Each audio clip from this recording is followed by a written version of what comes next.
Ibnu Abi Hatim dengan sanad jayyid, dan juga disebutkan dalam Al-Hafidh dalam Fathul Bari maksudnya.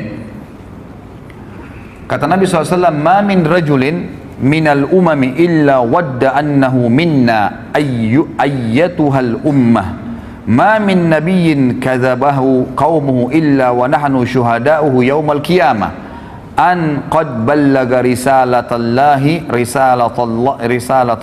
wa nasaha lahum.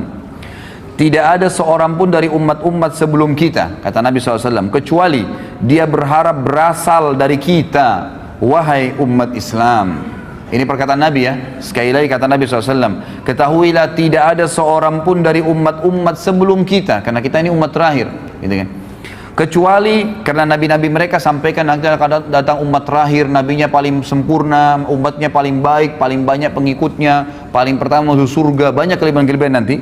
Lalu mereka kecuali berharap, semuanya berharap umat-umat sebelum kita, termasuk golongan kita ini, termasuk golongan kita umat Islam. Tidak ada seorang nabi pun yang didustakan oleh kaumnya kecuali kita adalah saksi-saksinya pada hari kiamat bahwasanya dia telah menyampaikan risalah Allah dan menasihati mereka. Juga disebutkan di dalam hadis yang lain, ini mohon maaf saya tidak bisa bacakan semua karena hadisnya panjang.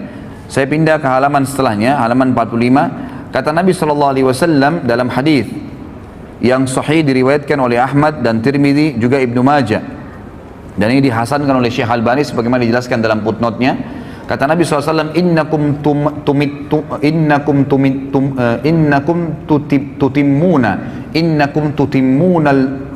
tutimmuna sab'ina ummah antum khairuha wa akramuha 'ala Allah.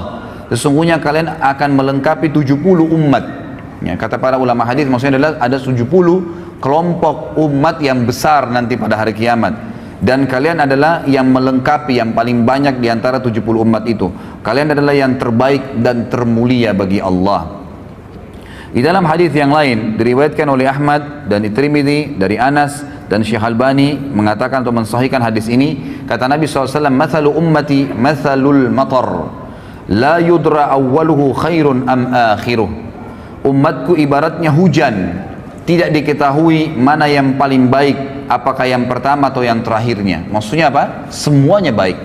Umat Islam ini semuanya baik. Selama mereka amalkan agamanya, maka mereka adalah yang terbaik. Tidak ada bedanya antara satu dengan yang lainnya. Juga kata Nabi SAW di dalam hadis yang sahih riwayat Abu Daud, Tabarani, dan juga Hakim, Nabi SAW bersabda, ummati hadhihi ummatun marhumatun laysa 'alaiha 'adzabun fil akhirah innama 'adzabuha fid dunyal fitan wazzalazilu wal qatlu wal balaya. Umatku ini adalah umat satu-satunya yang dikasihani oleh Allah, tidak ada azab atas mereka di akhirat. Maksudnya orang-orang ya yang umat Islam ini umumnya, kata ulama hadis, sebelum mereka meninggal itu diberikan kesempatan untuk bertaubat, selalu diingatkan oleh Allah Subhanahu wa taala. Jadi betul-betul orang yang masuk ke neraka nanti dari umat Islam ini umat-umat yang betul-betul menyimpang, benar-benar tidak mau bertaubat, tidak mau kembali ke jalan Allah Subhanahu wa taala. Akan tetapi azabnya akan datang di dunia dalam bentuk fitnah-fitnah, gempa bumi, pembunuhan, mungkin mereka dibunuh oleh orang-orang lain, dan wabah penyakit. Kemudian di dalam hadis yang lain juga diriwayatkan Imam Muslim dari Abu Musa al-Asy'ari bahwasanya Nabi SAW bersabda, Inna Allah Azza wa Jal idza arada rahmata ummatin min ibadihi qabada nabiyyaha qablaha faja'alahu laha faratan wa salafan baina yadayha wa idza arada halakata ummatin azzabaha wa nabiyyuha hayyun fa ahlakaha wa huwa yanzuru fa aqarra aynahu bihalatiha hina kadzabuhu wa asaw amrah. Jika Allah Azza wa Jalla hendak merahmati suatu umat dari hamba-hambanya, niscaya dia mengambil atau mewafatkan nabinya sebelum mereka, seperti Nabi Muhammad SAW wafat sebelum para sahabat umumnya. Dia menjadikan nabi tersebut sebagai pendahulu di hadapan mereka sehingga bisa dicontohin. Jika Allah hendak membinasakan satu umat, niscaya dia Allah menyiksanya sebelum nabi mereka atau selama nabi mereka masih hidup. Allah membinasakan mereka sedangkan nabi mereka melihatnya, seperti kasus Nabi Nuh, Nabi Lut. Jadi dilihat, dia membuatnya tenang dengan kebinasaan mereka manakala mereka mendustakan dan menyelisihi perintahnya. Kemudian juga kelebihan umat Muhammad SAW yang lain adalah hadis disebutkan oleh Ibnu Majah dan Baihaqi, disahihkan oleh Syekh Albani dari Abu Hurairah radhiyallahu anhu bahwasanya Nabi SAW bersabda, Inna Allah tajawaza li ummati amma tuwaswisu bihi suduruha atau suduruha ma lam ta'mal aw tatakallam bihi wa mastukriha alaih. Sesungguhnya Allah memaafkan umatku apa yang terbersit dalam hati mereka selama mereka belum melakukannya. Jadi kalau kita lagi sholat, kemudian ada bisikan-bisikan riya, bisikan apa saja, selama kita belum iyakan, maka tidak terhitung batal, gitu kan? Sebab semua ibadah pasti ada terlintas bisikan setan ya. Kita mau sedekah, tuh orang puji, itu orang ini. Kita lagi sholat tuh, indahkan ada teman di sebelah kamu, kamu dipuji. Kita lagi berdoa seperti itu. Selama kita nggak iyakan, maka tidak ada masalah. Tapi kalau kita sudah iyakan, baru terjadi riya itu, mendapatkan dosa. Seperti itu. Allah SWT memudahkan bagi umat ini seperti itu. Jadi Allah Subhanahu wa taala memaafkan umatku apa yang terbersit dalam hati mereka, maksudnya digoda oleh syaitan selama mereka belum melakukannya atau mengucapkannya, dan apa yang mereka dipaksa atasnya. Kalau dipaksa lakukan satu perbuatan, kalau tidak dia akan dibunuh. Seperti kasus Ammar bin Yasir ya radhiyallahu anhu, pada saat ayahnya dan ibunya Ammar dan Sumayyah dibunuh oleh Abu Jahal, maka Ammar masih kecil, umurnya 7 tahun, 8 tahun. Ketakutan, disiksa sama Abu Jahal. Abu Jahal bilang, saya akan siksa kamu, saya tidak bunuh langsung. Sampai habis semua kulitmu, sampai kamu kesakitan luar biasa dan kamu mati tersiksa. Kalau kau tidak kufur kepada Muhammad. Maka kata Ammar, baiklah, apa yang kau mau wahai Abu Jahal?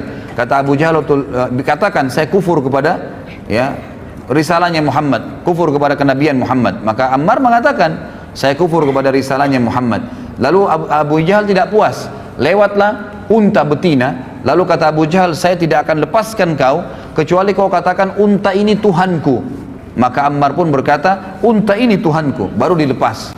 Ammar bin Yasir radhiyallahu anhu waktu lepas dari azab merasa menyesal, ya terbebani hatinya, kenapa tadi nggak sekalian biarin aja saya disiksa. Lalu dia datang kepada Nabi SAW mengatakan, umur 7 tahun, 8 tahun ini luar biasa imannya. Lalu kata Ammar, ya Rasulullah, sambil nangis, bagaimana bisa ini, saya tadi mengucapkan begini dan begitu ya Rasulullah, karena saya takut dibunuh. Kata Nabi SAW, wahai Ammar, kalau seandainya diulangin lagi kepadamu besok, ucapkanlah, selama memang bukan hatimu yang menginginkannya. Artinya memang dipaksa, gitu kan.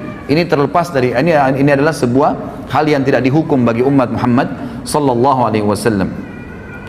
Kemudian juga dikatakan oleh Nabi sallallahu alaihi wasallam di dalam hadis diriwayatkan oleh Ibnu Abi Asim dari Anas dan dihasankan oleh Syekh Albani dalam Sahihul Jami', kata Nabi SAW, Inna Allah Ta'ala kad ajara ummati min an tajtami ala dhalalah. Sesungguhnya Allah Ta'ala telah melindungi umatku sehingga mereka tidak bersepakat di atas kesesatan. Artinya selama mereka berpegang pada Al-Quran dan Sunnah, maka mereka insya Allah tidak akan sesat. Kemudian juga ya, di dalam hadis yang diriwayatkan oleh Imam Muslim dan Ahmad juga Nasai dari Hudzaifah radhiyallahu anhu, bahwasanya Nabi SAW bersabda, fuddilna 'alan nasi bi thalath, ju'ilat sufufuna ka sufufil malaika, wa ju'ilat lana al-ardu kullaha masjida, wa ju'ilat turbatuha lana tahura, idza lam najidil ma, wa u'titu hadhihi al-ayat min akhir suratil Baqarah min kanzin tahta al-arshi lam yu'taha nabiyyun qabli. Kami diberikan umat Islam ini 3 keutamaan, kata Nabi SAW, atas semua manusia. Yang pertama, saf-saf kami dijadikan seperti safnya para malaikat. Ya, jadi memang pengaturan saf salat itu dianjurkan seperti safnya malaikat, sebagaimana sabda Nabi SAW kepada para sahabat dalam hadis Bukhari Muslim, tidakkah kalian mengatur saf kalian sebagaimana para malaikat mengaturnya? Lalu kata para sahabat, bagaimana malaikat mengatur saf mereka ya Rasulullah? Kata Nabi SAW, mereka menyempurnakan saf demi saf, setelah penuh baru pindah ke saf yang kedua, setelah penuh baru pindah saf ketiga, dan seterusnya.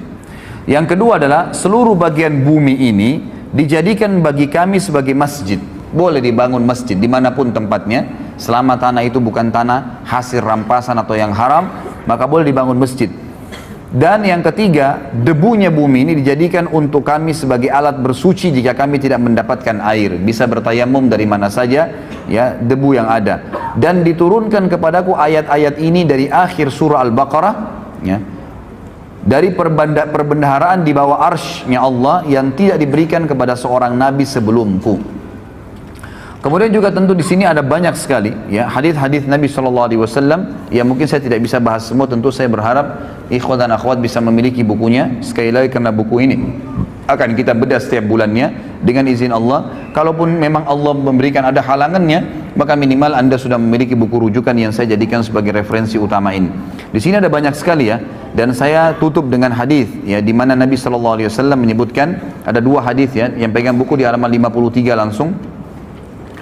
Kata Nabi SAW di dalam hadis diriwayatkan oleh Ahmad dari Abu Bakar radhiyallahu anhu dan disahihkan oleh Syekh Albani dalam Sahihul Jami'. Kata Nabi SAW, "Utitu 70 alfan min ummati yadkhuluna al-jannata bighairi hisab, wujuhuhum kal qamari lailatal badr wa qulubuhum ala qalbi rajulin wahid. Fastazadtu Rabbi azza wa jal fazadani ma'a kulli wahidin 70 alfa." Ini kemuliaan yang luar biasa. Aku diberikan 70.000 dari umatku yang masuk surga tanpa hisab. Wajah mereka seperti rembulan di malam purnama, dan hati mereka di atas hati satu orang, artinya semuanya sama imannya. Aku lalu meminta tambahan kepada Rabbku, maka dia Rabbku memberiku tambahan. Setiap satu orang dari 70.000 itu ditambahkan 70.000 orang yang lain, sehingga masing-masing mereka bisa membawa 70.000. Jadi 70.000 kali 70.000, dan ini tidak ada bagi umat-umat sebelum kita. Ini luar biasa sekali Allah SWT berikan kepada kita.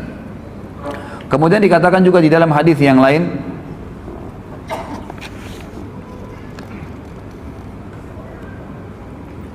diriwayatkan di halaman 54 ya, footnote nomor 24, diriwayatkan oleh Ahmad, Tirmidzi dan Ibnu Majah dari Burairah radhiyallahu anhu, disahihkan oleh Syekh Albani sama di Sahih Jami'. Kata Nabi SAW, "Ahlul jannati ishruna wa mi'atu saf, thamanuna minha min hadhil ummati wa arba'una min sairil umam." Penduduk surga itu sebanyak 120 saf nanti jumlahnya ya, 120 saf.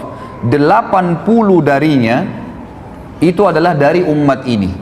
80 saf dari 120 yang masuk surga itu adalah dari umat ini. Sedangkan 40 yang lain adalah 40 yang sisa dari umat yang lainnya. Jadi cuman bayangkan ya, dari Nabi Adam alaihissalam sampai Nabi Isa alaihissalam, berapa miliar manusia, itu cuman 40 saf. Sementara kita ini 80 saf yang masuk ke dalam surga pada hari kiamat. Kata ulama hadis, ini menandakan fadilah yang sangat besar, dan dijanjikan juga umat ini akan sangat banyak jumlahnya, akan sangat banyak pengikutnya. Baik, ini kurang lebih wacana, gambaran tentang pentingnya kita mengetahui kita adalah umat yang terbaik, ikhwah. Maka banggalah dengan agama Islam ini, jalani hidup ini, jadikan Islam sebagai tradisi, dan jangan balik. Garis bawah kata-kata saya ini, jangan balik, jangan menjadikan tradisi sebagai Islam, nggak boleh. Tradisi, suku, adat, negara, habiskan semua, nggak ada. Bagi saya, karena saya Muslim, Islam yang menjadi tradisi hidup saya. Selesai. Maka kita punya standarisasi tradisi. Mau di Afrika, mau di Eropa, mau orang bule, mau orang hitam, mau orang Arab, mau orang Melayu, mau orang dari manapun, suku manapun, kalau kita bertemu dengannya maka akan sama semua perilakunya, pakaiannya, makanannya, minumannya, tutur katanya, akhlaknya, semua akan sama. Karena yang dijadikan tradisi adalah Islam. Itu yang dititik beratkan, ikhwah. Tidak usah lagi berpatokan dengan agama lain, tidak usah berpatokan dan menjadikan idola orang-orang non-muslim. Kembalilah kepada orang-orang muslim, dan kita akan lihat nanti figur pertama yang luar biasa pada hari ini. Kemudian saya kerucutkan bahasan juga sebelum Abu Bakar radhiyallahu anhu. Saya akan sebutkan, ikhwah, di antara umat Islam ini ada lagi orang-orang yang terbaiknya. Jadi tadi kita umat yang terbaik, ada juga di kalangan umat Islam ini orang-orang yang terbaik, itulah para sahabat ridwanullahi alaihim, sahabat Nabi sallallahu alaihi wasallam, sahabat-sahabat Nabi sallallahu alaihi wasallam yang Allah SWT telah memberikan julukan mereka radhiyallahu anhum wa radu'an. Inilah imam-imam kita, mereka lah ya panutan-panutan kita, idola-idola kita. Di buku ini ada lebih dari sekian puluh sahabat yang disebutkan, dan satu orang saja, ikhwan dan akhwat sekalian, kalau kita jadikan sebagai rujukan hidup kita, idola kita, sudah cukup untuk selamat dunia akhirat. Bagaimana kalau kita jadikan semuanya puluhan orang ini sebagai idola kita? Cukup mereka, tidak perlu lagi pasang anak-anak muda. Wahai anak-anak muslim, pasang poster-poster pemain bola di kamar anda. Untuk apa? Apa yang mau dibanggakan dengan mereka? Dengan keterampilan mereka main bola? Masuk surga ke dengan main bola itu? Bukan berarti tidak boleh main bola ya, olahraga boleh dalam Islam. Tapi sampai pada tingkat anak-anak kita menghafal nama-nama pemain bola dan tidak tahu nama sahabat Nabi. Siapa yang sudah dijamin masuk surga? Siapa yang sudah berjuang dan sebenarnya, gitu kan? Ini hal-hal yang harus kita sadari dan kita fahamin.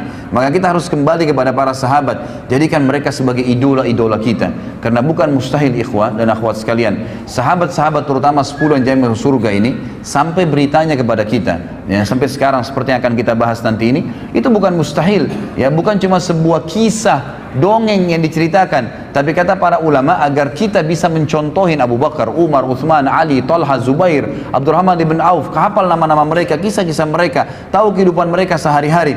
Maka dengan begitu, ya, kita akan bersama-sama dengan mereka di surga. Bukan mustahil, karena kita menciplak saja kehidupan mereka. Itulah yang diinginkan oleh Allah Azza wa Jal melalui sejarah-sejarah mereka yang tetap Allah kekalkan, gitu kan? Dan subhanallah, syaitan-syaitan ingin menyesatkan manusia dengan mencaci maki, mengkafirkan para sahabat radhiyallahu anhum yang telah Allah pilih mereka. Nanti kita akan baca sebentar lagi fadilah dan keutamaan para sahabat. Sehingga di sini ikhwah sekalian, kita tidak butuh lagi panutan siapapun kecuali mereka setelah Nabi Muhammad sallallahu alaihi wasallam. Yang pertama ikhwah sekalian, disebutkan dalam buku ini, Allah Subhanahu wa taala menurunkan banyak sekali Al-Qur'an. Coba buka halaman 59 yang pegang bukunya. Sekali lagi ikhwah dan akhwat, kalau ingin memiliki bukunya ada di depan sama panitia ya. Yang jelas kita membahas di sini jilid pertamanya. Surah Al-Ahzab halaman 59 ayat 23. A'udzubillahi minasyaitonirrajim. Allah SWT mengekalkan dalam Al-Quran, dibaca oleh setiap orang yang beriman tentang para sahabat. Ini ayat ini, satu ayat saja ini sudah cukup membantah orang-orang Syiah ini, yang betul-betul sampai berani mengkafirkan para sahabat. Apalagi figura yang kita bicara sebentar lagi tentang siapa dia.